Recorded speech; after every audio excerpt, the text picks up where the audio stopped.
श्रावण मास आरंभ हो चुका है और देवालयों में यानी कि मंदिरों में भक्तों का तांता सुबह से ही देखने को मिल जाता है। सुबह के समय ही भक्त मंदिरों में पहुंचते हैं और भगवान शिव को अपनी श्रद्धा अनुसार फल फूल अर्पित करते हैं, दूध जल चढ़ाते हैं और अपनी मनोकामना पूर्ण होने की कामना करते हैं। हर तरफ भगवान शिव का गुणगान नजर आने लगा है। लेकिन अब सोचने की बात यह है कि आखिरकार श्रावण मास में ही भोलेनाथ को क्यों पूजा जाता है। इसके पीछे भी कई तथ्य हैं।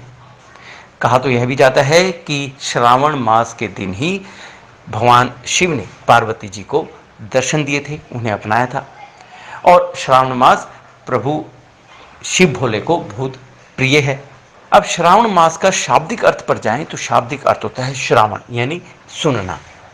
और मान्यता यह है कि श्रावण मास में भगवान शिव की गुणगान या उनकी कथा सुनी जाए तो अत्यधिक लाभ प्राप्त होता है। यदि श्रावण मास में जिसका नाम ही सुनने से पड़ा हुआ है, इस श्रावण मास में आप भोलेनाथ का गुणगान करते हैं या उनकी कथा सुनते हैं, उनके भजन सुनते हैं, तो आपको भक्ति जितना ही फल प्राप्त होता है। और श्रावण मास में हर रोज यदि आप भोलेनाथ को अपनी श्रद्धा अनुसार फल फूल पूजा अर्चना करते हैं और उनको जो भी आपकी श्रद्धा हो अर्पित करते हैं, तो उसका दोगुना लाभ आपको प्राप्त होता है। कहने का अभिप्राय यही हुआ कि श्रावण मास है तो भगवान शिव का गुणगान कीजिए या सुनिए या भोलेनाथ का प्रसाद समझकर उनका कथा को ग्रहण कीजिए, आपको दुगना फल प्राप्त होगा।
इसके विषय में जानकारी देते हुए चंडीगढ़ के सेक्टर 28 स्थित शिवखेड़ा मंदिर के पुजारी शास्त्री जी ने हमें बताया कि श्रावण मास एक ऐसा मास है जिसमें आपकी सभी मनोकामनाएं पूर्ण हो सकती हैं, बशर्ते आपको चाहे पूजा अर्चना ना आती हो, चाहे श्लोक ना आते हो, लेकिन आप में श्रवण शक्ति अवश्य होनी चाहिए, यानी सुनना बहुत अत्यंत आवश्यक है। और श्रावण मास में यदि आप भोलेनाथ का गुणगान सुनते हैं, उनके भजन सुनते हैं, उनका गुणगान करते हैं, पूजा अर्चना करते हैं, तो आपकी सभी कम मनोकामनाएं पूर्ण होने में कोई बाधा नहीं आएगी। श्रावण का महात्म्य ये है कि जो श्रावण शब्द है वो श्रवण से बना है।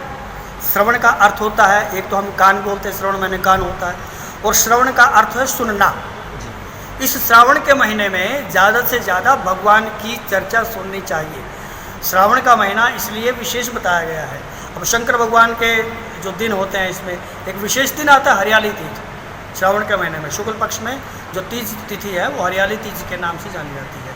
भगवती पार्वती ने शंकर भगवान को प्रसन्न करने के लिए, उनको पति रूप में प्राप्त करने के लिए कठोर तप भी किया था इसी महीने में। तो उन्होंने इतना कठोर तप किया तो भगवान महादेव ने उनको दर्शन दिए, श्रावण के महीने में दर्शन दिए, तीज के दिन दर्शन दिए भगवान ने। और भगवान ने दर्शन दे करके भगवती पार्वती से विवाह करने का वचन भी दिया। इसलिए श्रावण का जो महीना है विशेष करके शंकर भगवान को अति प्रिय है। शंकर भगवान के झूले भी डाले जाते हैं कई जगह, तो भगवती पार्वती और शंकर जी के।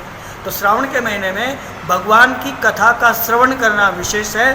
तो श्रावण के महीने में श्रवण का संबंध ही इससे है कि श्रावण के महीने में कथा भगवान की सुने, भगवान महादेव की पूजा करें। जो इस श्रावण के महीने महादेव की पूजा करता है उसको अत्यंत यानी विशेष लाभ इस महीने में प्राप्त होता है।